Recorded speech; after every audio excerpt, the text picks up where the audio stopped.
In my past life, Shinyenjo, as the head of the review panel, blocked my promotion for 10 years, he said. As my wife, you need to avoid any appearance of favoritism. It's only the second year. There will be other opportunities. In the fifth year, Lin Rui, you should give more opportunities to the younger generation. If the older generation hadn't stepped aside back in our day, would it have been so easy for us to get jobs at the research institute in that final year?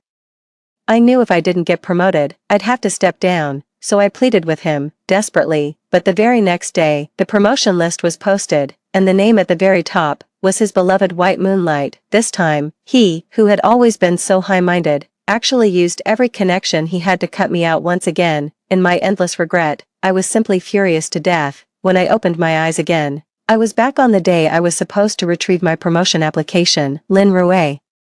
I'm off to work. Remember to go see the teacher later and get your leave of absence request back. The sound of the door closing snapped me out of it, and I bolted upright in bed, staring at this old house from 30 or 40 years ago. I finally understood. I had truly been reborn. The year was 1977. It was our second year of marriage. Shinyenjo and I had both been admitted to the Northwestern Polytechnical University, but just last night, because Shinyenjo's mother broke her leg. We came to a decision. I withdrew my request for a leave of absence, gave up the chance to go to university, and stayed on to work at the munitions factory. He, however, went ahead with the plan and left to attend university in the Northwest. The following year, I had intended to try for university again, but I became pregnant and had to put my plans on hold. After that, we lived apart for over a decade. All these years, I'd been raising my child and caring for my parents on my own.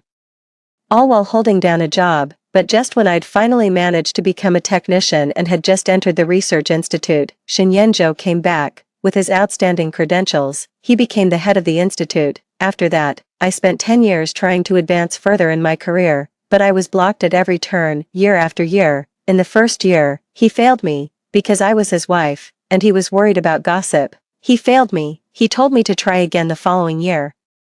The next year, he said I still had a chance and should spend more time learning skills and knowledge. Even in the fifth year, I was still the one who got cut. I asked, humiliated, why did all the leadership at the research institute think my skills were solid, yet he was the one to reject me? He was silent for a moment, then said, Lin Rui, you should give more opportunities to the younger generation. If the older generation hadn't stepped aside back in our day, how could we have gotten into the research institute so easily? In my final year, knowing that if I didn't get promoted I'd have to step down, I pleaded with him desperately, but the very next day, at the top of the promotion list, was his beloved White Moonlight. This time, he, who always puts on such a righteous front, yet, he pulled every string he had to have me eliminated once again. He snatched away my final chance. My chance for promotion. That's when I finally realized. All those years we were apart, Shinyenjo was never alone. That person remained single for him, for life, no marriage, no children, just to stay by his side. In the end, he couldn't bear to see her leave the research institute, so he crossed me off the list. The moment I saw the list, my eyes instinctively went to the two of them. Shinyenjo breathed a sigh of relief, and the woman also wept with joy, and I felt like I had been sacrificed to their shameful, unspoken understanding. At that thought, my hands trembled as I covered my face, tears falling like broken strings of pearls through my fingers, quickly soaking the bedding. That foolish decision, I spent a lifetime paying for it. After calming down, I quietly made and ate breakfast. Then, I went to the factory to see the boss. The application, I haven't even submitted it yet. Changed your mind? I gave an embarrassed smile. I'm really sorry, sir. The boss waved his hand, returning the application to me. Comrade Lin, you getting into the Northwestern Polytechnic University is an honor for our factory too. Just the day before yesterday, I was trying to persuade Comrade Shen, saying it would be a shame if you didn't go. I never expected you'd change your mind today. It seems Comrade Shen's words carry more weight after all. I smiled, thanked the supervisor after receiving the application form, and then left the factory. The moment I stepped out of the factory, I tore up the application and threw it in the trash. Looking at the scraps in the trash can, I couldn't help but let out a self-deprecating laugh. So, the boss had actually advised Shinyenjo to send me to the Northwest, yet, he never mentioned a word of it. In fact, he even urged me to come and retrieve my application sooner. In my past life, I sacrificed my own financial future and career prospects to support him, so he could focus on his studies without a worry. But what did he do? At university, he found a kindred spirit, a soulmate, and for her sake, he blocked my promotion that very year. In the final year, he went even further, pulling every string he had just to protect his white moonlight, ensuring I was the one pushed out. I returned home with red-rimmed eyes. I sat there in a daze for what felt like ages before finally getting up to pack my luggage away. The new semester was approaching, and the journey was a long one.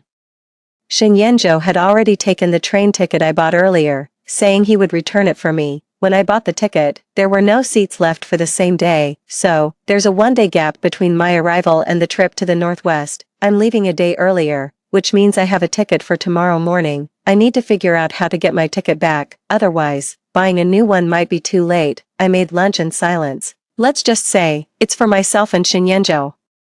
Across this life and the last, consider it a farewell meal. Shinyenjo returned just as the final dish was being served. Here's the prescription. You'll need to pick up the medication from the pharmacy every week from now on. Shinyenjo handed me the slip of paper. I'm leaving the day after tomorrow. How about we go to the photo studio together tomorrow to get a picture taken? I remember my past life. Before he left, he also dragged me to take a photo, for the next decade or more. He lived freely and without a care, while I spent my days clinging to that photograph, look after his parents for him, take care of the children, and even sacrificed my own future. I gave a wry smile. All right, we'll talk about it when you can find me tomorrow. During the meal, I asked him, oh, by the way, did you get my train ticket refunded? Shinyenjo didn't even look up. Not yet, I was just planning to go this afternoon. Why? Give me the ticket, I'll go and get the refund. I paused for a moment. As it happens, I'm free. I actually need to pick up a document this afternoon and was worried I wouldn't make it back in time to return this, Shinyenjo said as he handed me the ticket. Clutching the ticket, I let out a huge sigh of relief. That afternoon, after Shinyenjo left, I took out all the things we used around the house. I gave some away as gifts and sold whatever I could. That evening, when Shinyenjo returned, he brought his mother back with him. In my past life, Shinyenjo didn't bring his mother over until the next day, so when I saw him bring her back, I was taken aback for a moment. What's with that look? Aren't you happy to see me? Shinyenjo was raised in a single-parent household. His mother had a tough time raising him on her own, that's why he's so devoted to her. And she's a very strong-willed woman. In my past life, I understood her struggles, so I always went along with whatever she wanted. But even though I looked after her for over a decade, right up until she passed, she was still incredibly critical of me. Now that I've been reborn, I certainly won't be indulging her anymore. Shinyenjo didn't mention you were coming today, so the place isn't tidied up yet. You'll have to wait a moment. Shinyenjo gave me a surprised look when he heard me call him by his full name, because I used to call him Yen, thinking I was upset that he'd suddenly brought his mother over. He hurriedly tried to explain, it's just that I had to pick up some documents today, and a friend happened to have a car, so I thought I'd go ahead and bring mom over a day early. Anyway, what's the difference? Today, tomorrow, it's all the same, really.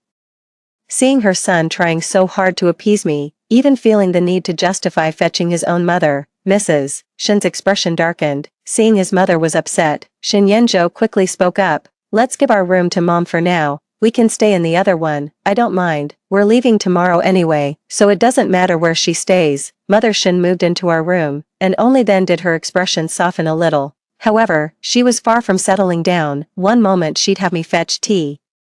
The next she'd want water, and then she'd even ask me to wash her feet. I busied myself tidying up the other room, pretending not to hear a thing. Seeing my stern expression, Shinyenjo went ahead and did everything himself. By the time I finally finished packing the supplies and he collapsed onto the bed, he was complaining about how exhausted he was. Rue, my mother is quite particular, so you'll need to be extra attentive to her from now on, alright? We don't want her to feel less comfortable living here than she did before. I gave a non-committal reply. As soon as I lay down on the bed, Shinyenjo moved in close. I shifted away from him in annoyance. Your mother is in the next room. His breath was hot on my neck, and his hand slipped under the hem of my shirt. She won't hear a thing. But the moment he finished speaking, Mrs. Shin's voice rang out. Lin Rue, come help me to the bathroom. I closed my eyes with a bitter, mocking smile. Shinyenjo got up, resigned to his fate. Where's your wife? How come it's you again? Go to bed. Hurry up. I can manage on my own. You have to meet friends tomorrow and you're leaving for the Northwest the day after. Don't wear yourself out. Immediately after, I heard a series of loud clattering noises. It was clearly Mrs. Shin making a deliberate racket to express her displeasure. I tuned out Mrs. Shin's words and quickly fell asleep. I woke up at 6 o'clock the next morning. Hearing me get up, Shin Yenjo thought I was going grocery shopping. Mom likes pork liver. See if you can buy some. I didn't look back. After washing up, I grabbed my already packed luggage and caught a ride to the train station. It wasn't until I arrived at the station that I realized how ravenous I was, so I hurriedly bought a few flatbreads from a stall outside. I had meant to make some at home yesterday to eat on the journey, but then, Shin's mother showed up, to avoid any trouble.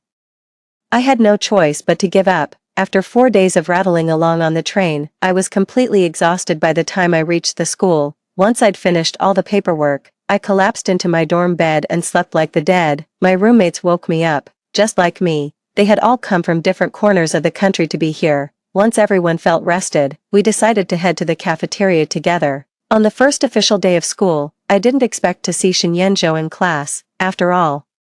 His mother still needed someone to look after her, but in the blink of an eye, I saw him push the door open and storm towards me. I was roughly dragged by Shin Yenjo out to the playground outside the classroom. Lin Rue, what on earth are you doing? Shin Yenjo looked absolutely furious, as if I'd committed some unforgivable sin. What is this all about? We had an agreement. You were supposed to give up university and stay home to look after mom. Why did you sneak off to the northwest behind my back? Do you have any idea that my mother is now home alone with no one to care for her? What is she supposed to do now? With that, he grabbed me roughly and pulled me forward. Come on, go pack your things. You're going home right now. I've already spoken to your teachers. I told them you're taking a temporary leave of absence. I wrenched my hand free from his grasp. What did you just say? Shin Yenjo looked at me with a cold sneer. Lin Rue, what on earth are you making a scene about? Do you even act like a proper daughter-in-law? You left my mother alone at home while you're here living it up. How can your conscience be clear? I stared blankly at Shin Yenjo, feeling a profound sense of unfamiliarity with the man before me, even though I had spent an entire lifetime with him in my past life. So you're saying your mother is injured, and as her daughter-in-law, it's only right that I give up everything to stay and care for her. But me coming here to attend the university I worked so hard to get into, that's me being difficult, that's me living it up. Is that what you mean? Seeing the complete unfamiliarity in my expression, Shin Yenjo's breath hitched. It seemed only now that he truly calmed down. He couldn't help but step forward and take my hand. I'm sorry, Rue, it's my fault. I got too worked up just now, he explained. But that's only because I saw you were suddenly gone, and your things were gone too, but we had an agreement. You were supposed to put your studies on hold and stay home to look after mom. We talked about this, didn't we? And then you just show up here without a word. You left that whole mess at home for me to deal with. What am I supposed to do? Shin Yenjo looked utterly worn out. It wasn't just the sleepless nights on the train. The 2 days at home must have been just as rough. Exactly, even in my past life, her mother was difficult to care for. When I was looking after her, I lost count of how many times I had to get up during the night. For months on end, I hardly ever got a full night's sleep. But whoever showed any appreciation for all that hardship in my past life? And Shin Yenjo? He only took care of his mother for a couple of nights, so what? Now his mother is suddenly a burden. I let out a cold laugh. Shin Yenjo, yes, we did agree before that I would drop out of school to take care of your mother at home. But you've only been looking after her for 2 days, right? How's that going? Enjoying this new routine? She's your own mother, even you think it's a mess. So what gives you the right to just dump this whole mess on me? Shin Yenjo was furious. What gives me the right? The fact that she's my mother, that makes her your mother-in-law. What gives you the right? I lost my father when I was young. My mother raised me all by herself, and she even helped me get married. My mother had everything set up for me. And now, I've had enough. Shin Yenjo, you know perfectly well that she's your mother, yours, not mine. Your mother's struggles, her hardships, they weren't caused by you, her son, they were caused by your father. Weren't they? But what gives you the right to demand that I, as the daughter-in-law, pay for it? Just because I married you, I'm supposed to give up everything and be your Zhou family's slave? Shin Yenjo, smack. Shin Yenjo, his anger boiling over, slapped me directly across the face. My head was jerked to the side from the force. Oh my, what's all this fighting about? Oh yeah, what happened? Tisk tsk, a grown man hitting someone. What a despicable piece of work. I pressed my tongue against the numb, tingling side of my cheek. It was a long moment before I finally looked up. Shin Yenjo clasped his hands behind his back, his voice filled with remorse. Arui, I'm sorry. I didn't mean to. Let's get a divorce, Shinyenjo, I said calmly. What? Shinyenjo's face instantly drained of color. I said, let's get a divorce. After finishing my sentence, I turned and walked towards the department head's office. The truth is, the thought of divorce had been with me since the very first day I came back. It's just that, if I had brought it up back then, this trip probably wouldn't have gone so smoothly, so I've been holding it in all this time. I never imagined that Shinyenjo would heartlessly leave his elderly mother behind and still come to school. What's even more despicable is that, the moment he arrived, he went to see the teacher on his own and told them I should drop out. Ha! Easy for you to say, just try again next year. Let's not even get into whether I could pass next year. The sheer fact that he didn't give me a second thought makes me utterly sick. In my past life, what did I ever get in return for him, for the children, for that marriage? It was him who found a soulmate in college. It was him who, after becoming my boss, blocked my promotions for 10 years straight. It's that every time I try to tell our child about my grievances, the child always takes his side, saying dad has it tough too. They think it's just fine for me to stay home and take care of the two of them. As for my wishes, my dreams, my future, in their eyes, they're not worth a second thought. I've taken a wrong turn once before, and I absolutely will not let myself stumble down that path again. When I explained to the department head that Shinyenjo's mother had only injured her leg in a fall, and was not bedridden or in need of round-the-clock care, even the department head was at a loss for words.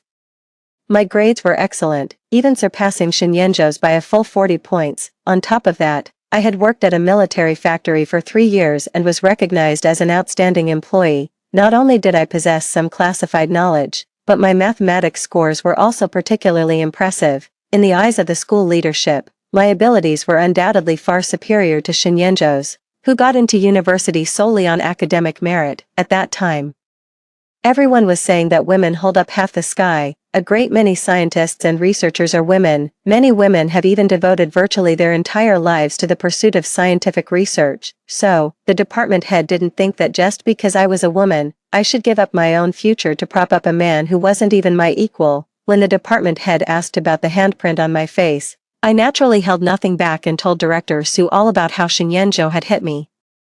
Comrade Lin, you can stay with peace of mind, focus on your studies. Our country needs talented people like you. Don't worry about anything else, you can go home with peace of mind. Hearing that from my teacher, a wave of relief finally washed over me. As expected of a top-tier university, the teacher didn't buy into Shinyenjo's story or believe I should drop out to care for an elder, simply because of my gender. I thanked the teacher profusely before finally heading back to the classroom. I never found out how the school administration handled the matter afterwards. All I know is that after Shinyenjo was called away that one time, he never brought up the subject of me dropping out to go home and take care of his mother again. As for me, I threw myself completely into my studies. It was over half a month later when Shinyenjo stopped me again. Lin Rue, how long are you going to keep this up? It's been days, and you've never once asked if I'm eating well or keeping warm. You haven't even done the laundry. What exactly are you trying to do? I looked up. I stared at Shinyenjo for a long moment before remembering that he had also come to the school. I rubbed my tired, stinging eyes. First of all, I'm not making a scene. Secondly, whether you eat well, dress warmly, or even if you can do your own laundry, none of that has anything to do with me. I've told you before. We're getting a divorce. If you've come to terms with it, we can go and file the paperwork right away. If not, then please stay away from me. I have a stack of books waiting to be read. I don't have time to waste on this pointless argument with Shinyenjo. Lin Rue, are you serious? You really want a divorce? Shinyenjo seemed utterly incredulous. I thought I made myself perfectly clear the other day. I stared at him coldly. Shinyenjo was incredulous. Just because I asked you to go back and take care of my mother, you want a divorce? You've been giving me the cold shoulder for over half a month since the semester started. Is it really that serious? Before I could even speak, someone called out from a distance, Shin, is that you? I looked up to see a woman in a white dress. Her long, jet-black hair cascading softly over her chest. She approached us and stopped beside Shinyenjo. Shin, and this must be your wife. Then she turned her gaze to me, her eyes full of placating concern. I heard you insisted on coming here to study, leaving your mother-in-law behind, and you're still upset with Shin just because he offered a word of advice. No offense, but as a daughter-in-law, you really should be filial, otherwise. Even a good man like Shin here will grow cold-hearted. Shinyenjo pressed his lips together. Lin Rue, was what you just said true? Before I could speak, the woman cut in again, her curious gaze darting between us. What are you two talking about? Her wide, glistening eyes looked at me with curiosity. Sis-in-law, what did you say? Why is Brother Shin so furious? Wow, just a moment ago, it was Mr. Shin. Now you're calling him so affectionately. I gave a wry smile. And who are you? This is a private conversation between husband and wife. What business is it of yours? You're awfully eager to jump in. Don't tell me you have designs on your brother Shin. I let out a contemptuous snort. The woman standing before me was named Anya. In my past life, she was Shin Yenjo's confidant from university, the woman for whom Shin Yenjo cast everything aside, costing me my promotion in what should have been my final year. Anya, however, what I never expected was this. In this lifetime, Shin Yenjo had barely been at school for over half a month before he got tangled up with Anya again. It seems fate really does have a way of bringing them together. My sharp retort wiped the curious, innocent look right off Anya's face. She froze for a moment, then her eyes welled up with tears in an instant. How could you say that to me? Anya shot me a look of disbelief, then wiped away her tears in humiliation and ran off. Her white dress fluttered in the wind. Her slender figure looked as fragile as a piece of jade on the verge of shattering, a truly heartbreaking sight. Lin Rue, how could you say that? Shin Yenjo watched the fleeing woman with a pang of heartache, then turned to hurl vicious words at me. Smack, I slapped him hard across the face. He covered his face, staring at me in disbelief. Lin Rue, have you lost your mind? Smack, I slapped him again with the back of my hand. Lin Rue. Shin Yenjo was furious and raised his hand. I took a step back. Shin Yenjo, I'm right here at school, yet you're fooling around with another woman. Aren't you afraid I'll report you to the teacher? Shin Yenjo snapped angrily. There's nothing between me and Anya, we're just kindred spirits. I almost gagged when I heard that. Humph. I walked past Shin Yenjo without a word and headed back to the dorm. Since they weren't doing anything too outrageous at the moment, I naturally had nothing to say. Besides, I didn't want to waste any more energy on them. Since Shin Yenjo doesn't want a divorce right now, we'll just let it drag on. The first semester passed by in a flash. Due to my outstanding academic performance and prior experience working in a military factory, I was assigned a classified mission just before the first semester break. I was to spend a year at a research institute. No one knew about this, naturally. I never mentioned it to Shin Yenjo either. A year passed in the blink of an eye. It wasn't until my work at the research institute reached a natural pause that I finally returned to campus. Graduation was now just 6 months away. I need to come back early to take care of some paperwork. After graduation, I'll be going straight to the research institute. As soon as I got back, my roommates, whom I hadn't seen in ages, were all pleasantly surprised. We made plans to grab a meal at the cafeteria. I just never expected that the moment I walked in, I'd see Shin Yenjo and Anya sitting together, looking very close. They were practically leaning into each other, their movements intimate, just like a couple deeply in love. My roommate shot me an awkward glance. Lin Rue, you didn't know, did you? Your husband, Shin Yenjo, is a real campus celebrity because of his top grades. He has a lot of secret admirers. See, that's the one he's closest with. I knew exactly who my roommate was referring to when she said that person. It was Anya.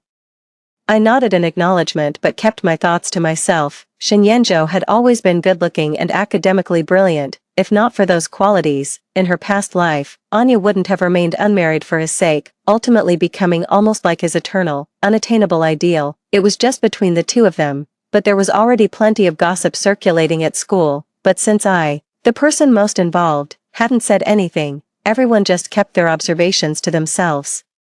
However, now that I'm back, I think it's time to put my divorce from Shin Yenjo on the agenda. I took a step forward, closing the distance. Well, having a meal. Shin Yenjo and Anya paused, their movements halting as they both looked up at me. Lin Rue, Shin Yenjo shot to his feet. When did you get back? Where have you been all this year? In stark contrast to Shin Yenjo's agitation, Anya remained impassive, standing beside him. She fixed me with a hostile glare. I hear the two of you have been parading around school together every day, flaunting it for all to see. So, Shin Yenjo, how about we get a divorce? Shin Yenjo's expression changed, and he instantly put distance between himself and Anya. Anya, on the other hand, instinctively looked at me. You're really willing to get a divorce? Her roommates shot her a look of disdain, though no one said a word. She understood the meaning perfectly well. Anya's face flushed, but she held her ground against the mocking gazes of the crowd, her eyes fixed steadily on me, as if demanding an answer. She pressed, "Are you really willing to get a divorce?" Shinyenjo seemed about to say something, but seeing Anya's courage, he too appeared moved. He grasped Anya's hand tightly and looked at me. "Fine, since you want a divorce, I'll grant your wish," I nodded, and that very day, Shinyenjo and I went to get our divorce certificate. Right after the divorce, I headed straight to the principal's office. I had compiled detailed documentation about Shinyenjo's affair with Anya during my year away and presented it to the principal. Compared to Shinyenjo, a student who excelled academically on the surface but was morally corrupt, the principal assured me he would give me a satisfactory resolution. A few days later, I heard that Anya had dropped out. Of course, she and Shinyenjo had already gotten their marriage certificate before she left. My roommate was full of gossip. "You have no idea, the school made it explicitly clear, only one of them could stay, but that Anya, she actually volunteered to drop out herself, so that classmate Shin could stay. TSK, do you know how hard it is for a family to raise a college student?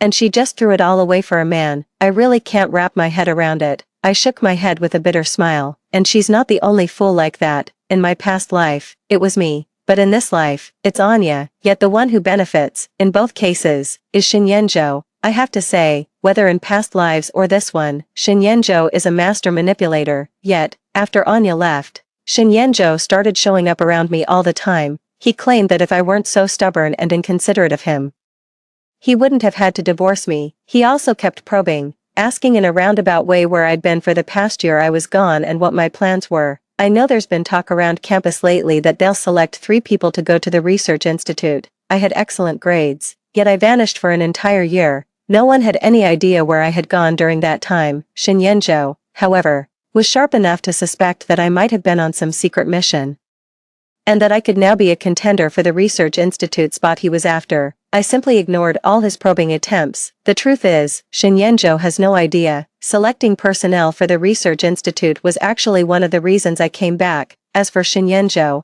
who maintains decent grades on the surface but spends most of his energy being all lovey-dovey with Anya, he was never even in the running. The day to announce the list arrived all too soon. The school auditorium was packed that day. Many in the crowd watched the school officials on stage with nervous anticipation. Right on schedule, an official produced a list and read out the names of the 3 individuals selected for the research institute. From the side of the stage, I watched Shinyenjo clench his fists so tightly his knuckles turned white. As Xiao Zhang's voice trailed off, I saw the color drain from Shinyenjo's face. Zhou Weiguo, Zhongqing, Lu Jing, among the 3 names. None of them is him. I looked at Shinyenjo's deathly pale face. It was as if I was seeing a past life. Time and again, I stood before Shinyenjo in his role as judge, like a criminal facing trial. When everyone else declared me innocent, Shinyenjo, this man, my own husband, has sentenced me to death time and again. In this new life, it turns out I am the one who holds the gavel. Watching Shinyenjo watch his own dream slip through his fingers is utterly satisfying. "Don't you dare accuse me of abusing my power for personal gain." Among the 3 candidates I selected, Zhou Weiguo's academic performance is better than Shinyenjo's. Zhongqing's practical skills are superior to Shinyenjo's. As for Lu Jing, he is a talent who has returned from abroad, and the core technology he possesses is even more advanced and impressive than my own. Why would I choose Shinyenjo over someone like this? That would be a dereliction of my duty. Alright.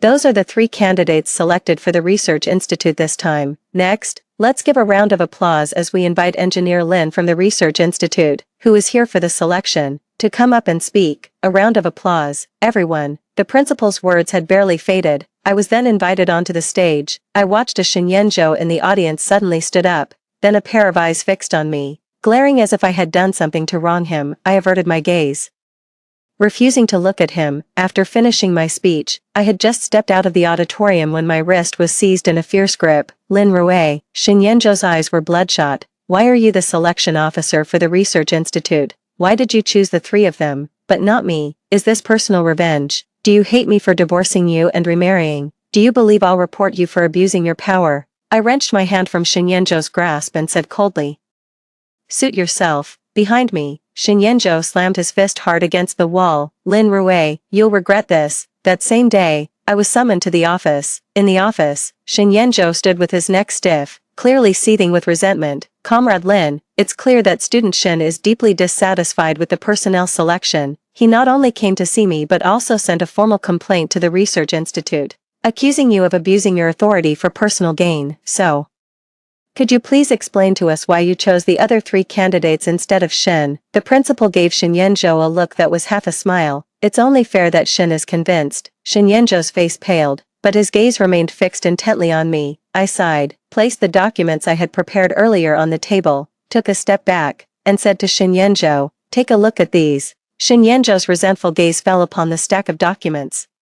Only after he had finished reading through them did he stagger out of the principal's office, utterly defeated. He had lost this battle completely. The records clearly showed that the other 3 individuals completely outclassed him in every conceivable aspect. 2 of them, in particular, had quietly published remarkable insights in their respective fields. As for Zhou Weigua, he had even been received by the senior leadership. As for him, Shin Yenzhou, he was merely a student with slightly better grades and a more handsome face, who happened to be popular on campus. Even students like him were a dime a dozen at the university. Even if you were to pick from this large group of students, Shin Yenzhou probably wouldn't even make the top 10. With that kind of track record, how does Shin Yenzhou have the nerve to accuse me of abusing my power for personal gain? I took my 3 students and vanished from public view under the cover of night.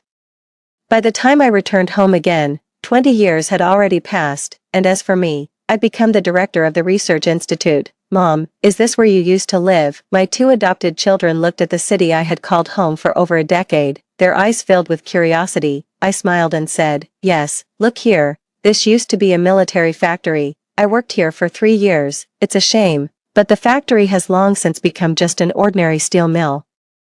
It's nothing like I remember it anymore." "Huh, is that you, Lin Rui?" I was surprised the security guard still recognized me. He stepped out of the guardhouse. "Oh my, is that really you, Mr. Lin? I heard you're working at the research institute now. When did you get back?" I was surprised the security guard still remembered me, so I chatted with him for a bit.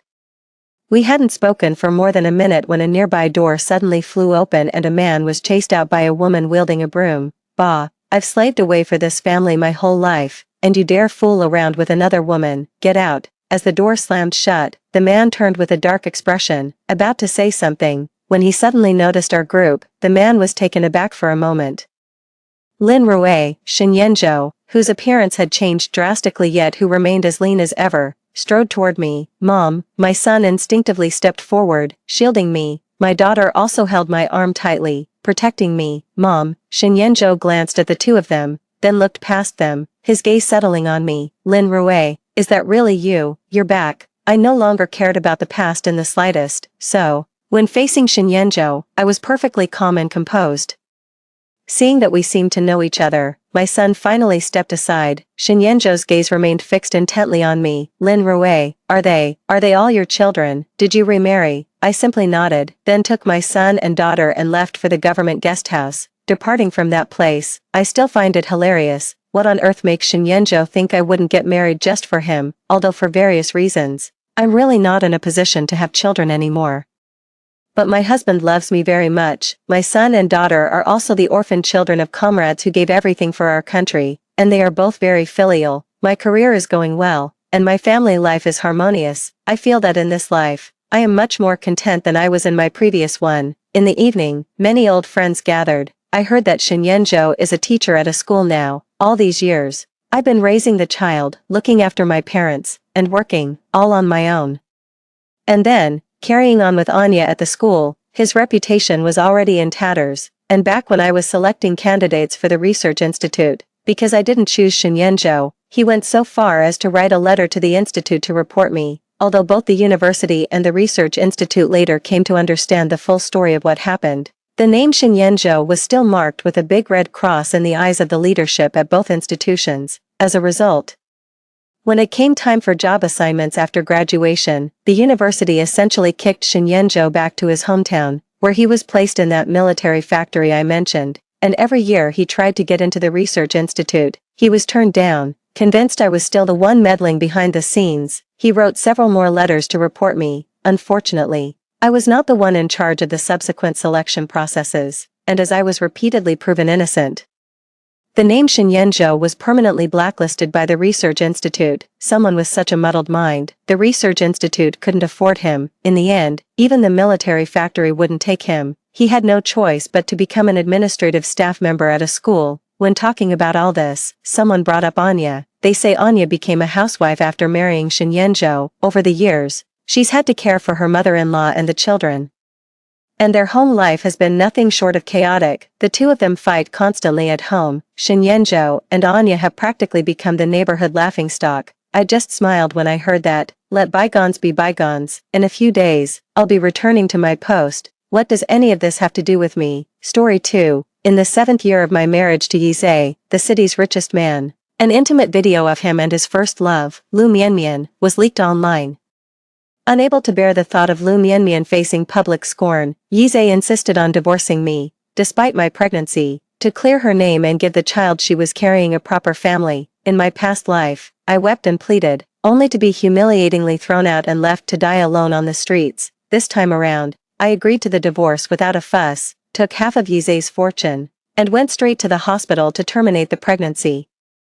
Yizhe still thought I would love him to death like in my past life, that even after a divorce, I'd foolishly have his child and wait for him to come back. To ensure the child in Lu Mianmian's womb would receive undivided love, he actually went to the hospital and got a vasectomy. Later, when Yizhe learned the truth, he completely lost his mind. Hello everyone, and welcome to Glimmering Love Stories. Yunqi, Mianmian is naive and fragile. To protect her from further criticism and harm, I have no choice but to divorce you and marry her. Don't worry, once she gives birth and recovers from this ordeal, I'll remarry you. Having been reborn, I looked at the face of Yizhe, now decades younger and still handsome, and a surge of hatred overwhelmed me. Without a second thought, I slapped him. A sharp crack, rang out, my palm stung, and Yizhe's head was jerked to the side by the force of the blow. He never expected me to strike him. Glaring at me with fury, he demanded, Ji Yunqi, have you lost your mind? How dare you hit me? Beside him, Lu Mianmian, with her swollen belly, wiped away her tears. Sister Yunqi, I know asking you to divorce A's is a lot to ask, but wasn't it you who made this whole mess public? Lu Mianmian sobbed pitifully, accusing me as if she were the complete victim. If you hadn't been so irrationally jealous and photoshopped those pictures to frame A's and me, I wouldn't be in this position. I'm begging you, to protect my reputation. For the sake of my unborn child, I'll get down on my knees for you. As Lu Mianmian's words faded, Yizhe pulled her into a tight embrace. Lu Mianmian's reminder made Yizhe look at me with utter disgust. He roared at me, Ji Yunqi, you were the one in the wrong here. You blew this whole thing out of proportion, letting Mianmian be insulted and mocked. Did you ever think about the consequences? I'm just cleaning up your mess. Let me make this clear, you're signing this document today. Whether you like it or not. I listened to the steel in Yizhe's voice and met his contemptuous glare. I remembered everything I went through in my past life. It was the same in my past life. A compromising video of Lu Mianmian and Yizhe suddenly went viral online. Lu Mianmian made a huge scene, threatening to kill herself, and insisted it was all my doing. Yizhe believed her. He was in love with Lu Mianmian and couldn't bear to see her suffer the slightest grievance. To placate Lu Mianmian, Yizhe ultimately decided to divorce me and marry her. In my past life, I was madly in love with Yizhe, and I had just found out I was pregnant. I had longed for a child for 7 years. No matter what, I couldn't bear the thought of my baby going through pregnancy and birth without its father by my side. I told Yizhe about the pregnancy and firmly refused to agree to a divorce. I thought that after 7 years of marriage, and with me carrying his child, Yizhe would surely change his mind about marrying Lu Mianmian. I underestimated Yizhe's determination to protect Lu Mianmian, and overestimated the importance of me and our child in his heart. Because I refused to divorce, Yizhe couldn't give an explanation to the woman he loved. The heart of a man who belongs to another can be truly vicious. In the end, to force me into a divorce, Yizhe resorted to despicable and shameless tactics. When I was 4 months pregnant and found out I was carrying twins, rumors suddenly exploded online that I was secretly keeping a young lover. Forged videos, photos, and chat logs were all over the internet overnight. Yizhe filed for divorce, claiming I had an affair and that he was not the biological father of the child I was carrying.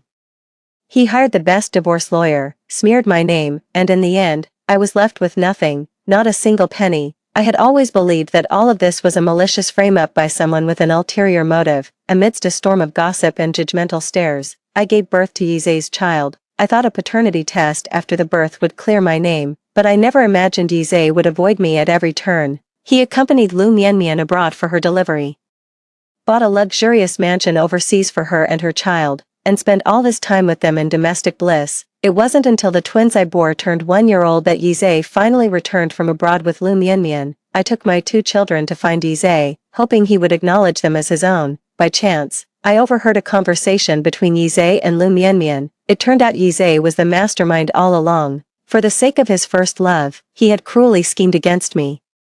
His own wife, stunned and in disbelief, I missed a step, fell from the upper floor, and died on the spot. The memory of how that despicable pair played me for a fool in my past life makes me want to bite Yizhe right now. Seeing my continued silence, Yizhe's patience ran out. Yunqi, for the sake of our time as husband and wife, I've given you a chance. If you refuse, don't blame me for what comes next. Yizhe's gaze towards me was ice cold, and every word he spoke was laced with threat. After surviving betrayal and a brush with death, do you really think I'd be the type to cling on desperately? I snatched the divorce papers and skimmed them. I'll sign, but the terms need to change. I want 60% of our marital assets. My agreement to the divorce, coupled with my demand for 60% of the assets, completely took Yizhe by surprise. What do you need all that money for? So you want security? I've been by your side, building this life for 7 years. You can't expect me to walk away with nothing, can you? While Yizhe was lost in thought, weighing his options, Lu Mianmian over there was growing visibly displeased. The company belongs to Yizhe. You've done nothing for it. What gives you the right to take such a large share? What gives me the right? The fact that I'm the other name on his marriage certificate, I retorted with a cold laugh. I've stood by Yizhe for 7 years, building everything from the ground up, as his lawful wife. I have every right to claim my share of the marital assets. Lu Mianmian naturally didn't want me walking away with that much, but Yizhe, desperate to be with his beloved, made the final call. Fine, you'll get 60%, just as you asked, but listen, Yunqi, once you agree to this divorce, there's no backing out. If you dare to go back on your word, don't blame me for not showing any mercy. Yizhe probably thought my demand for 60% was some kind of reverse psychology ploy, which is why he deliberately emphasized his warning. Yizhe's face darkened the moment he saw me sign the revised divorce agreement without a moment's hesitation. Unlike my past life, I didn't cling to Yizhe, make a scene, or beg him with tears, which seemed to put him in a foul mood. On the way to the Civil Affairs Bureau, Yizhe wore a face as dark as thunder, as if someone owed him a fortune. He barely even responded when his beloved Lu Mianmian tried to talk to him. I completely ignored Yizhe's sour expression. I'm so excited to finally be free of that loser and start my life over. Speaking of which, Yizhe's fortune is no small change. After the divorce, I'll walk away with hundreds of billions. I was such a fool in my past life. With that kind of money, I could have had my pick of any young, handsome man I wanted. Why would I waste my sincere heart on this rotten piece of trash right in front of me? I'm mentally planning what to do right after the divorce. The first thing on my list is to terminate this pregnancy. Since I'm cutting all ties with Yizhe, I don't want to have anything more to do with that vile, shameless man. Once I get the divorce papers and recover my health, I'm starting my second chapter. I've heard French men are incredibly charming. I need to go to France and find myself a tall, handsome, young stud to experience that famous French charm firsthand. I was feeling quite pleased with myself. And as soon as we got to the Civil Affairs Bureau, I eagerly rushed to sign the divorce application first. Yizhe, who was following behind me, seemed hesitant. He held the pen for a while before finally writing his own name. After handing the divorce registration form to the clerk, I turned and walked away immediately. Yizhe chased after me. Yunqi, slow down, you're pregnant. Be careful not to slip and hurt the baby. Yizhe's words stopped me dead in my tracks. I stared at him as if I'd seen a ghost. How on earth did Yizhe find out I was pregnant? In my past life, to avoid divorcing Yizhe, I was the one who told him about the pregnancy. Now, in this reborn life, I had just gotten the prenatal test results and hadn't breathed a word of it to Yizhe. How did Yizhe find out I was pregnant? Don't tell me Yizhe is back too, I thought to myself. Noticing the look of pure hatred in Lu Mianmian's eyes as she followed us, I blurted out in shock, she's pregnant.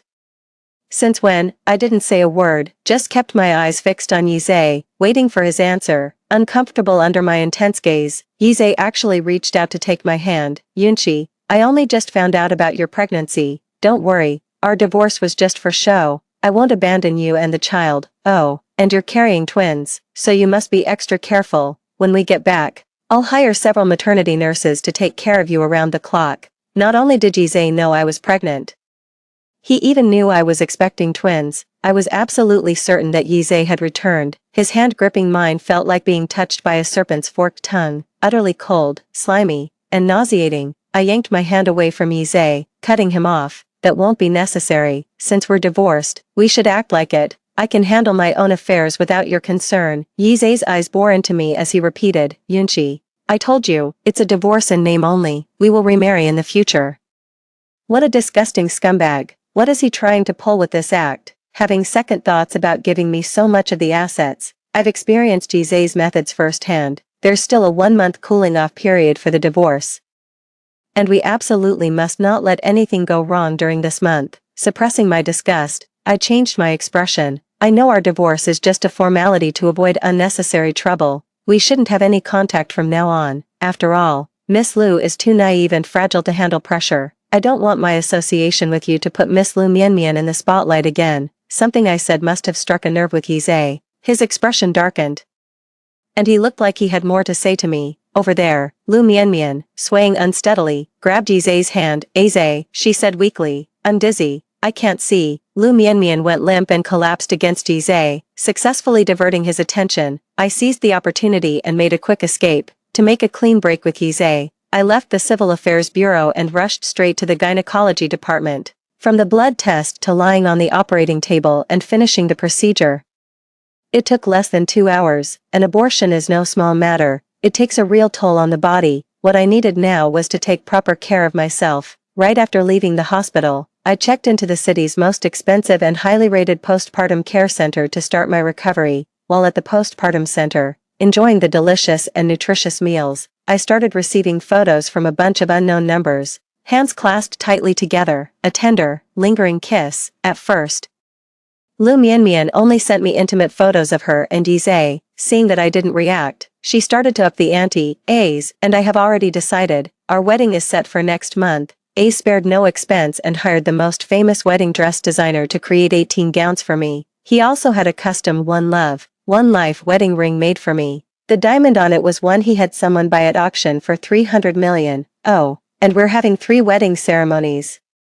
It was a promise A's made to me long ago. 1 will be here at home, and 2 will be abroad. The total cost is estimated at $1 billion. Jealous, it really is something to envy. After all, when Yizhe and I got married, we didn't even have a simple ceremony. Back then, Yizhe was facing a lot of hardships. He couldn't afford a wedding dress or a ceremony, let alone a so-called pigeon egg diamond ring. Back then, I was foolishly smitten by his looks and convinced of his talent.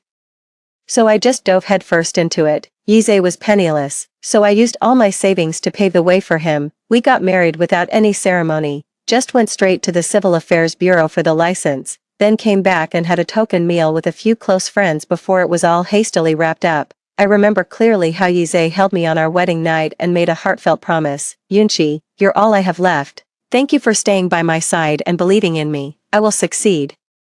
I promise. And when I do, I'll give you a wedding fit for royalty. Yizhe did indeed succeed. Over the past 7 years, Yizhe's business grew larger and his wealth increased, yet he never once brought up the subject of a wedding. I always thought he was just too busy, that he didn't have the time, but after seeing Lu Mianmian's message, I finally understood. It wasn't that he was busy, it was that I wasn't the one he truly carried in his heart.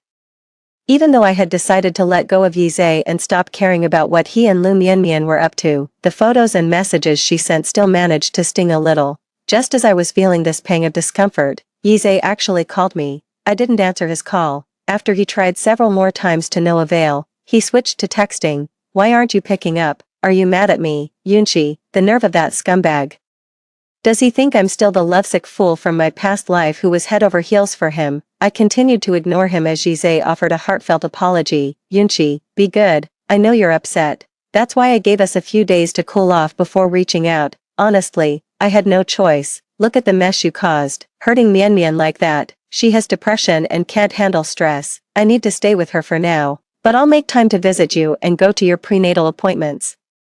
What are you thinking, you bastard? Your child is already a pool of blood, I scoffed, and Yizhe immediately followed up with more fawning. Yunqi, I had someone deliver your favorite fruit and cake. The delivery person said you weren't home. Where did you go? For some reason, Yizhe had incredible patience. Even though I wasn't responding, he kept sending me messages, carrying on a one-sided conversation. Is the baby giving you any trouble? I've heard pregnant women often get morning sickness. If you're feeling unwell, please tell me. I'll come take care of you right away, Yunchi, please talk to me. If you're angry, just message me and let it out. Don't give me the silent treatment like this. It makes me so worried about you and the baby. Well, I'll be damned. Ever since Lu Mianmian came back, Yizhe has been growing colder and more distant towards me. I text him 10 times, and he ignores me 9, even when he does reply. It's just a curt okay, oh, or got it. So what's the big idea, putting in all this effort to send such a long message now? I remember it all too clearly. In my past life, when I told Yizhe I was pregnant, he left with Lu Mianmian without a moment's hesitation. He didn't even offer a word of concern, let alone bring me a fruit cake. What in the world is going on this time? He keeps asking after me and showing concern for the baby in my belly. What on earth is Yizhe up to? I don't believe a word of Yizhe's nonsense about him being worried that I might be concerned about the baby I'm carrying. Until I figure out what Yizhe is really after, I'm going to keep ignoring his messages. I thought Yizhe was just testing me, but to my surprise, he kept sending me daily greetings for the next 2 days. Everything he said, between the lines, made it clear how much importance he places on my unborn child. The sheer cheesiness of it all has me baffled. Did Yizhe get hit with a love spell when he came back to life? I was racking my brain over here when Lu Mianmian sent me a photo. The photo shows Yizhe and Lu Mianmian at a hospital. They're in a doctor's office, and Yizhe is holding a pen, signing a surgical consent form. Is Yizhe sick? I zoomed in on the surgical form with confusion, and my eyes widened in disbelief as I clearly read the words sterilization procedure. A sterilization procedure. Who had it done? Could it be Yizhe? No way.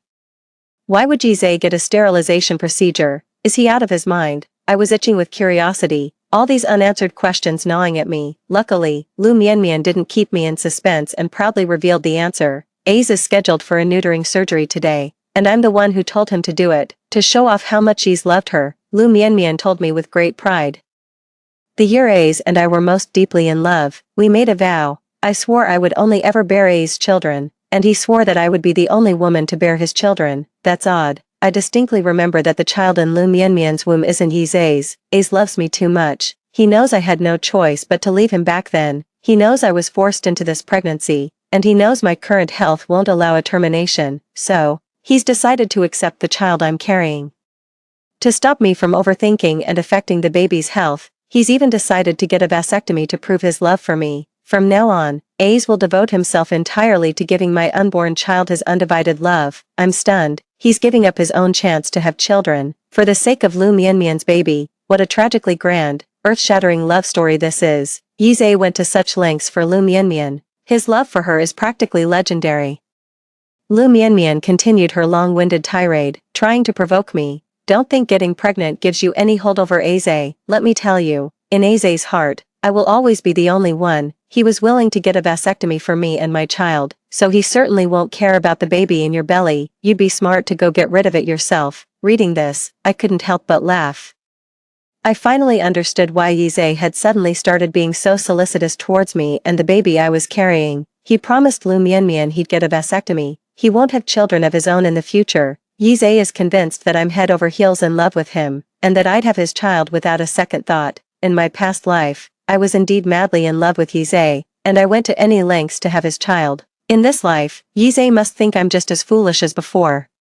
He's so certain I'll have his child that he agreed to a vasectomy just to placate the supposedly ill Lu Mianmian. You have to admit, the love Yizhe has for Lu Mianmian is truly on another level. You'd actually agree to such an outrageous condition. I burst out laughing. Oh, Yizhe, for all your scheming, you never saw this coming, did you, that I would get rid of the child? If Yizhe knew the child in my womb had long since been reduced to a pool of blood, would he still promise to get a vasectomy? The answer is no. I'm over here laughing my head off, tears streaming down my face. My phone buzzed. I glanced at it. Yiz had sent another message. Yunchi, are you there? How's the child doing? The fact that Yizhe even asked about the child proves his love for Lu Mianmian isn't that pure after all, does it? Before finalizing the surgery, Yizhe still had doubts about the child I'm carrying. After all, if he really goes through with the vasectomy, he'll be cutting off his own bloodline for good. Yizhe's no fool. Of course he has to make sure. I certainly had to put Yizhe's mind completely at ease. After all, getting revenge without shedding a drop of blood was a fantastic outcome for me. I stopped smiling and sent back a 2-word reply. Perfect. My reply made Yizhe very happy, and he continued to shower me with concern. Yunchi, I'm so worried about you. I know you're angry with me. And I've done a lot of soul searching these past few days. I was far too harsh with you. Can you ever forgive me? Ha, anyone can spin a pretty lie, I replied. I don't blame you. You were in a difficult position. After all, we're already like strangers, with just one final step left. Of course I don't blame him. Not only did she not blame me, but she even wished for him and Lu Mianmian to be stuck together forever, never to part. I knew my wife was the most understanding, Yunqi. The one I've always loved in my heart is you. Mianmian is just a responsibility, after all. She suffered so much unfair treatment because of me. For now, please take good care of yourself and our child. Once I've sorted things out here, I'll come to bring you and our child home. I stared at Yizhe's message, lost in thought. Yizhe said Lu Mianmian became like this because of him. That's odd. From what I know, Lu Mianmian and Yizhe were indeed childhood sweethearts. Their love story is practically novel-worthy. Yizhe's father was a high-ranking military district commander. And Lu Mianmian was a fellow compound kid who grew up with him. Everyone in the military compound saw them as a match made in heaven from a young age. However, after Yizhe's father fell from power, the protagonist's halo around Yizhe simply vanished. Her childhood sweetheart, Lu Mianmian, had no intention of sticking with Yizhe through thick and thin. Seeing no future with a disgraced official, she began to entertain other ideas. I know this because in my past life, I saw with my own eyes how Lu Mianmian actively pursued a wealthy second-generation heir I knew, all while she was still officially with Yizhe. So what exactly does Yizhe mean when he says Lu Mianmian sacrificed so much for him, even with a second chance? I still know very little about Lu Mianmian's true circumstances. In my past life, my world revolved entirely around Yizhe, the child in my womb. And whether or not he loved me, in this life, I have no interest in Yizhe anymore. But it's still best to get some things straight. I sent Yizhe the fake fetal ultrasound photo I had prepared long ago. Once Yizhe sees that ultrasound, he's bound to go ask a doctor for the details. The doctor would surely give him a satisfactory answer. This is just the first step. There's one more thing I need to figure out. I dialed a phone number. Can you look into Lu Mianmian for me? I need to know everything she's been through these years. The more details, the better. Price is no object. Only after Yizhe was certain that I still loved him as much as in our past life, and that the baby in my womb was perfectly fine, did he feel reassured enough to enter the operating room the next day for a sterilization procedure. 3 days later, I received an investigative report concerning Lu Mianmian. When I opened the investigation file, I was immediately confronted with several close-up photographs that left me utterly dumbfounded. Completely unprepared, I was shocked at the sudden sight. A wave of nausea hit me, and I rushed to the bathroom to vomit. After I had steadied my nerves and gathered enough mental fortitude, I picked up the investigation materials and examined them carefully. A complete plan had formed in my mind. I powered off my phone and spent over 20 days recuperating at the postpartum care center before leaving. When I left, I turned my phone back on. Missed calls and messages started flooding in non-stop. All of this is from Yizhe and Lu Mianmian. Yizhe kept messaging me. Honey, Yunqi, where are you? Say something, will you? Why aren't you answering me? Are you and the baby okay? I'm worried sick about you, Yunqi. Please, just send me a reply. Okay. I ignored Yizhe and opened the chat window for Lu Mianmian's alternate account. At first, it was all Lu Mianmian blatantly flaunting and showing off how lovey-dovey she was with Yizhe, but that showboating didn't last long before it quickly turned into vicious attacks and insults aimed at me. Gee Yunqi, you bitch, where the hell have you been hiding? Did you really think hiding would be enough to ruin my wedding with A's? How dare you pull a fast one on me? Just you wait, I'm going to end you. A faint smile playing on my lips. I got into the taxi I had booked in advance. Before the car pulled away, I sent a message to Yizhe. I just got home, what do you want? Yizhe arrived quickly, pushing the door open while out of breath. He let out a sigh of relief upon seeing me sitting unharmed in the living room. Immediately, Yizhe rushed up to me. Gee Yunqi, where have you been these past few days? Why haven't you answered my calls or replied to my messages? I spread my hands innocently. I was feeling down.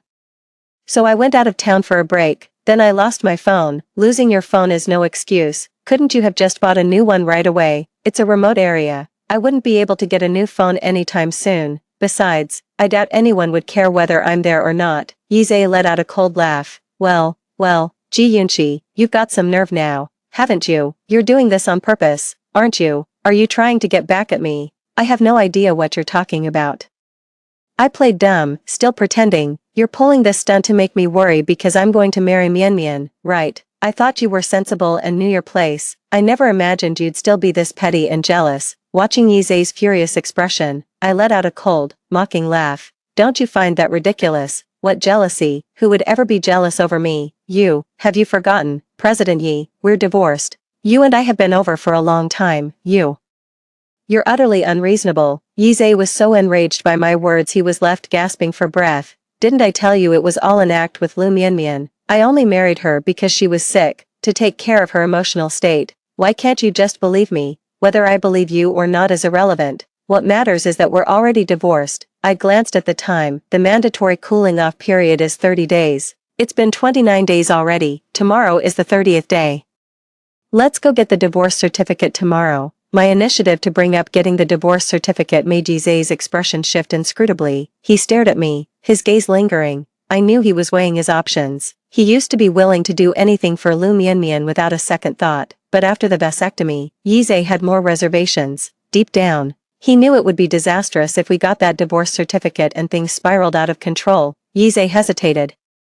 There's no rush to get the divorce certificate, no rush. Aren't you worried about Miss Lu having another episode? If something happens to her because of this, you'll regret it for the rest of your life. I said there's no rush on this, let me think about it. Yize yelled at me. He was flustered, and immediately apologized after shouting, Yunqi, I only got angry because I'm so worried about you. Please don't take it to heart. You must take good care of our child.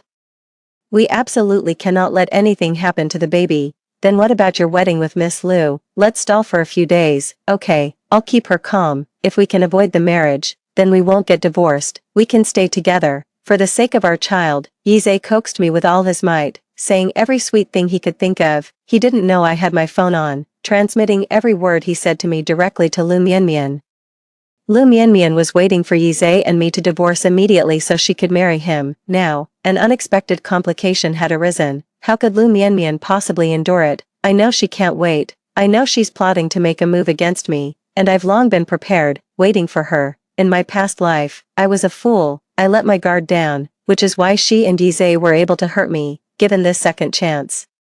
I will repay them 1,000-fold for the humiliation I suffered in my previous life. That evening, while I was out for a stroll, I was kidnapped. The kidnappers took me outside the city and dropped me off near an abandoned warehouse. I found a stick on the ground and cautiously made my way toward the derelict warehouse. The warehouse was pitch black, utterly devoid of light. I stood quietly outside the warehouse, listening for any movement inside. At first, the warehouse was silent. But then the sound of a phone call gradually drifted out. Where is everyone? Why hasn't it been delivered yet? I've been waiting here for 2 hours. What kind of operation are you running? Hearing the familiar voice of Lu Mianmian, a cold smile played on my lips as I slowly walked up to the warehouse door. I couldn't hear what the person on the other end of the line said, but Lu Mianmian's voice suddenly shot up several octaves. What? You let her get away? What the hell are you people even good for? Listen to me. You will find that bitch Ji Yunqi for me even if you have to turn over every stone on earth. If you can't bring her in, just take care of her. Listening to Lu Mianmian's shrill, furious voice, I kicked the warehouse's iron door. Hearing the noise, Lu Mianmian turned and saw me. Immediately hanging up the phone, Ji Yunqi, she said, you finally showed up. I replied with a bright smile. You called for me, how could I not come? Without me, your little show today would be missing its supporting actor and couldn't go on, so, I had to come find you, no matter what, to put out a proper performance with you. Seeing not a trace of fear in me, Lu Mianmian was taken aback for a moment, then let out a series of cold, mocking laughs. You knew I was going to deal with you, yet you still dared to come. Are you truly that stupid, or just pretending to be? What do you think? I retorted with a cold laugh of my own. You conniving bitch, I was going to let you off the hook. But I never imagined you'd use your pregnancy to play all these mind games with me. Lu Mianmian glared at me with pure venom. You've been deliberately turning off your phone and disappearing, making Aze worry about you, all in a pathetic attempt to delay our wedding. You've got some nerve, haven't you? I really underestimated you. I laughed. I'm just an amateur compared to a master like you, after all. I'm just using the tricks you've already worn out, aren't I? Feeling bold now, are we? Don't tell me you think that pregnancy is your get-out-of-jail-free card. Let me make this perfectly clear. You're dreaming. Today, I'm going to turn that baby in your belly into nothing but a bloody mess. As Lu Mianmian's venomous words hung in the air, I raised my hand and slapped her hard across the face. Caught off guard that I had struck first, Lu Mianmian let out a furious shriek, grabbed a dagger, and lunged at me. I was ready for her. I pulled out the club I had hidden behind my back and swung it at her with brutal force. Unable to dodge in time, Lu Mianmian took the full brunt of the blow and crumpled to the ground. She tried to get up, but I didn't give her the chance. I pinned Lu Mianmian down, grabbed her hair, and began slapping her face back and forth with both hands. The sharp, crisp sound of the slaps rang out, fueled by a hatred spanning 2 lifetimes. I didn't stop, pouring all my strength into the relentless beating. I kept hitting her until my own hand went completely numb. Lu Mianmian was in a bad way too, blood gushing from her nose and mouth. Yet, incredibly, she was laughing. "You're dead, Ji Yunqi. You're a dead woman." "Oh, is that so? We'll see about that. So you want to frame me with a child that doesn't even exist in your belly? I'll grant your wish." With that, I stood up, grabbed the club lying beside me, and brought it down with savage force onto Lu Mianmian's stomach. Screams echoed through the warehouse as I swung the club down, blow after blow. Lu Mianmian's face contorted in agony, yet the twisted woman actually laughed. I kept pounding down with all my strength, blow after blow, until Lu Mianmian could laugh no more. A deep crimson began to seep from beneath her, slowly staining the earthen floor. She fell unconscious as well. Exhausted from the beating, I dropped the baseball bat, scooped up some of Lu Mianmian's blood, and smeared it on myself. Then, upon hearing a car pull up outside, I lay down beside Lu Mianmian. Yi Zhe burst in and was stunned to find both Lu Mianmian and me lying in a pool of blood. He let out a heart-wrenching scream. "Doctor, someone, help." Lu Mianmian and I were rushed to the hospital. She had lost the baby. It was worse than that. She herself was severely injured, and the doctors performed surgery on Lu Mianmian for nearly 8 hours. In the end, Lu Mianmian was moved to the intensive care unit. The doctors said she would never be able to have children again. As for me, I only had minor bleeding. After receiving treatment, I was sent back to a regular ward. Yi Zhe had been waiting outside my hospital room for news. The moment the operating room doors opened, he rushed forward to ask about the situation. "How's the baby? Is everything all right?"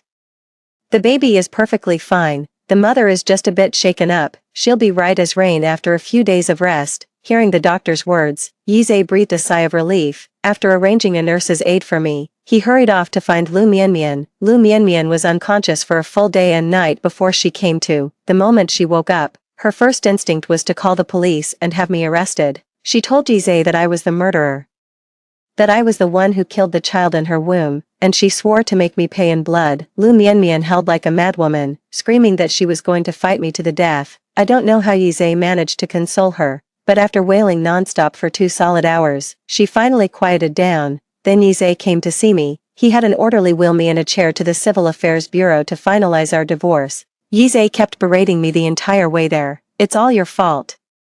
I had already decided not to divorce you, and then you go and pull another outrageous stunt to cause me trouble. Ji Yunqi, why can't you ever change your ways?" I said nothing, just stared blankly ahead. Once we arrived at the Civil Affairs Bureau, we quickly completed the formalities and received our divorce certificates. A smile spread across my face as I slipped the divorce papers into my pocket. Yi Zhe's face darkened. "Are you really that happy to be divorcing me, Ji Yunqi? Have you lost your mind?" I didn't want to give him a single word in response. Yi Zhe turned and instructed the caregiver, "Keep a close eye on my wife. If anything at all, happens to the precious baby she's carrying, you'll have me to answer to." Yi Zhe's entire world now revolves around the safety of the child I'm carrying. I gave him a knowing smile as the orderly wheeled me away. "Yi Zhe, I hope you'll like the little gift I have for you." After a 2-week convalescence in the hospital, Lu Mianmian was discharged and immediately began pressing Yi Zhe to set a wedding date. Yi Zhe's patience with Lu Mianmian was wearing thin. He would often come over to vent to me about her shortcomings. Only now do I realize she's like a completely different person compared to the Lu Mianmian I used to know. "She's so hypocritical." "Is that so?" I retorted, placing a hand on my stomach. "Exactly. You have no idea how high maintenance she is." The roses for the wedding decorations had to be air freighted from abroad. Local ones weren't grand enough for her. She insisted on 18 wedding gowns, not one less, and every single one had to be designed by a famous couturier. And the diamond ring, even though marrying me is just a formality for her, she demanded I get her a one love, one life kind of ring. Seeing the sarcastic smile on my face, Yi Zhe stopped short. "Yunqi, I'll make it up to you with a proper wedding after you have the baby. I promise it'll be even more spectacular than this one." He finally remembered the promise he'd made to me long ago. a look of guilt crossing his face. I was just too busy before and didn't have time to prepare. I promise I'll make it up to you after the baby is born, you have to believe me. I just smiled without responding. I knew perfectly well that Yizhe would never follow through on anything he said, right now. He just wants to placate me, after all, his only heir is still in my belly. Yizhe stroked my belly with emotion. Yunqi, you need to eat well, you're not eating for one anymore, you're eating for three. He's still dreaming that I'll give birth to twin sons for him. I smiled and replied, don't worry, I'll eat well, of course I'll eat well, after all, I need to conserve my energy to prepare a special gift for Yizhe. The countdown to Yizhe and Lu Mianmian's wedding had officially begun. Learning from past mistakes, they were taking precautions to stop a jealous woman like me from causing trouble again. Yizhe deliberately arranged for several bodyguards to watch over me around the clock, preventing me from showing up at the wedding and causing trouble. While he was worried about me making a scene, Lu Mianmian, on the other hand, was doing everything in her power to provoke me and drive me mad. Lu Mianmian continued to send me live updates of her and Yizhe's wedding using a burner account. It has to be said that Yizhe's love for Lu Mianmian is rather unique. He invited all the city's most prominent figures to attend his wedding with Lu Mianmian. The wedding took over an entire 5-star hotel, in addition to the political and business elite. Yizhe also invited numerous celebrities and stars to liven up the occasion. The wedding was even broadcast live on the day, which is why so many journalists and reporters arrived early to stake out the venue. Lu Mianmian made her entrance at the wedding venue, gliding gracefully in a couture wedding gown, a dazzling diamond necklace and tiara, and high heels studded with crystals. A few adorable, dolled-up flower girls held up the long train of her enormous wedding gown. Camera flashes went off as people showered Lu Mianmian with praise. The bride is so beautiful. Absolutely, they're a match made in heaven, a perfect couple, both brilliant and beautiful. I heard they were childhood sweethearts, deeply in love and inseparable. They went through many hardships but finally ended up together. How touching. They are the perfect embodiment of true love finds its way. Amidst the applause from the guests, Lu Mianmian walked gracefully onto the stage with a gracious smile as the wedding march played. At the center of the stage, Yizhe, dressed in a custom-tailored suit, watched Lu Mianmian approach with a tender smile, awaiting his bride. Both wore sweet, blissful smiles, their eyes locked in a deep, affectionate gaze as Lu Mianmian soon arrived at Yizhe's side. The officiant passionately recites the wedding vows. Next, Yizhe and Lu Mianmian make their public declaration, pledging before all the wedding guests to love each other for a lifetime, never to part. The ring bearer presents the wedding bands, and the couple tenderly places them on each other's fingers. Then, to the cheers of everyone, they share a kiss. The large screen at the center of the wedding stage promptly began playing a video montage of Yizhe and Lu Mianmian, starting from their childhood photos. This was one of the interactive segments of the wedding, designed to let everyone witness the deep bond between Lu Mianmian and Yizhe, from their infancy through childhood, adolescence, and into adulthood. However, to everyone's astonishment, what appeared on the screen was not the pre-prepared, heartwarming footage. Instead, it was a jarring and inappropriate scene that left the entire audience flushed, hearts racing, and utterly mortified. Yizhe and Lu Mianmian were locked in a passionate, lingering kiss. Suddenly, an amplified, jarringly intimate sound startled them both, leaving them utterly stunned. In perfect unison, they broke off their steamy kiss and turned to locate the source of the noise. The woman on the large screen bore an exact, identical likeness to the bride at the wedding ceremony. She looked a few years younger, swaying seductively in a lacy outfit as she performed a provocative dance, moving alluringly toward the man seated on the sofa. Then she crouched down, leaning forward. The footage kept playing. Everyone stared, dumbfounded, glancing between the large screen and Lu Mianmian, who was standing beside Yizhe. Yizhe's face turned ashen, and Lu Mianmian was also stunned by the unexpected turn of events. She never imagined that the shameful act of abandoning Yizhe to chase after a wealthy second-generation heir would be caught on video, and she certainly never dreamed that footage would be shown at her wedding. Lu Mianmian let out a shriek like a startled chicken. Turn it off right now. No one paid any attention to Lu Mianmian's screams as the humiliating scenes continued to play. Men of all kinds, different races, different ages, yet, woman remains the one constant. Lu Mianmian's legs felt weak. She tried to clutch at Yizhe, clinging to him like a lifeline as she pleaded her case. Yizhe, it's not true. Someone set me up. It must have been Ji Yunqi. She's behind this. She's trying to ruin me. It was a setup, no doubt about it, and taking Lu Mianmian down was definitely part of the plan. Yet, Yizhe saw the woman's enlarged close-up on the screen clearly. It wasn't photoshopped or spliced.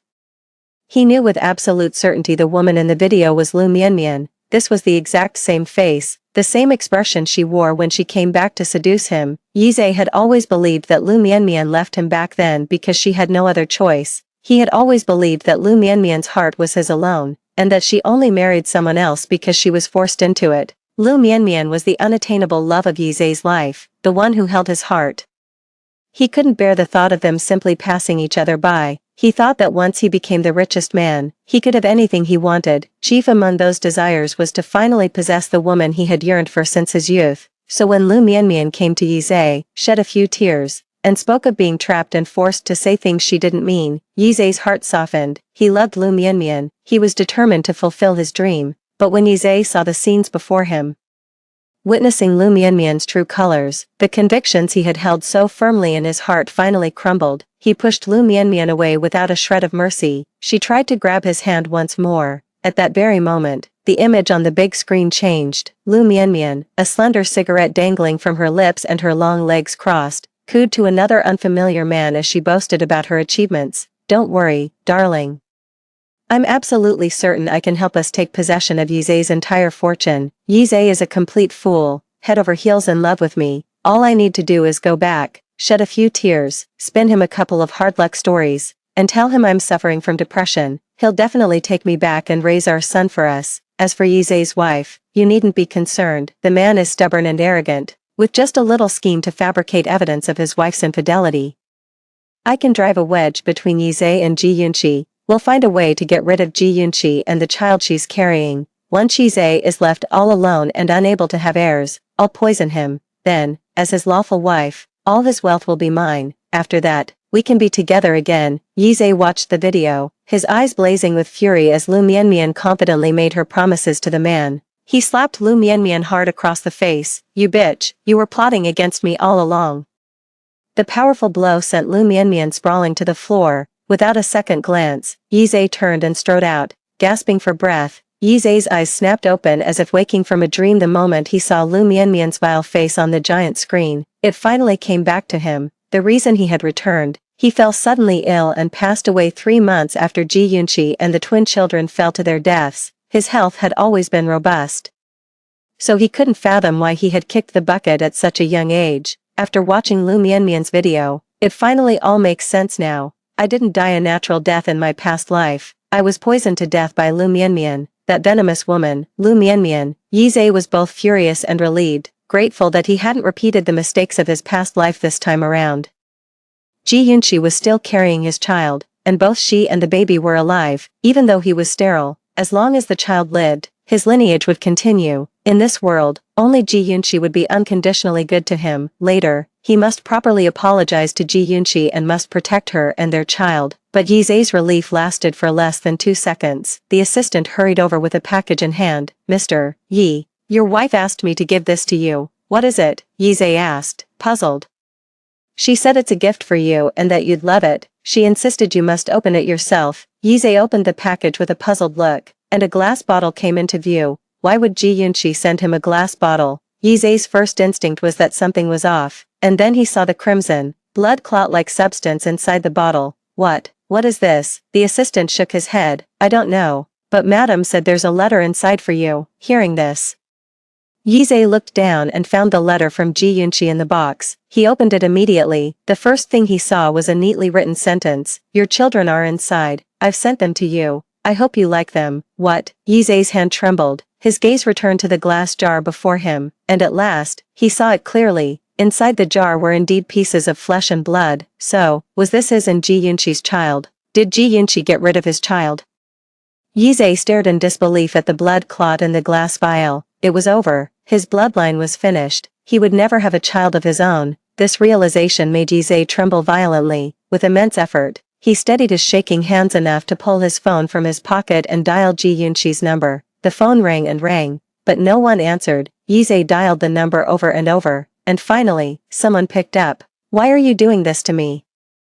The voice that answered Yizhe was not Ji Yunqi's, but that of an unfamiliar man. "That's a rich question, Mr. Yi. It's a dog-eat-dog world. You know the saying, men die for wealth. Birds die for food. If you could heartlessly abandon the wife who stood by you through hard times, why shouldn't she fight back? You, who are you? Who I am doesn't matter. What matters is that I've just acquired your company. Impossible. How could that be? A friendly reminder, Mr. Yi, MS. Ji Yunqi holds 60% of your company's assets. She has just transferred all of it to me. Yi Zhe was in disbelief, gasping for breath. He roared, put Ji Yunqi on the phone, now. After a moment, my soft voice came from the other side. What did you want to say to me? You, Yunqi, you're joking with me, right? You're just trying to scare me, aren't you? You love me so much, you could never bring yourself to hurt me. You're absolutely right, I did love you. And I truly couldn't bear to hurt you, but that was the Ji Yunqi from my past life. How could the Ji Yunqi who has been reborn in this life possibly let those who harmed her go unpunished? I enunciated each word slowly and clearly. Yi Zhe, from the very moment I returned, I have thought of nothing but making you pay, and now, I've succeeded. I hope you enjoy the game that follows. You're back too, Yunqi. I'm not. The call was disconnected when Yi Zhe tried calling back. He found himself blocked. He let out a cry of utter despair. 3 days later, Yi Zhe, the wealthiest man in the country, was announced as arrested by the procuratorial authorities. He faces a long list of charges, including tax evasion, bribery, and even allegations of criminal-on-criminal activity. A lifetime behind bars awaits him. Meanwhile, I boarded a flight to France with my massive cash payout. That's all for today's story. If you've listened this far, please leave a comment saying be happy every day. Wei Guang wishes you all happiness every single day.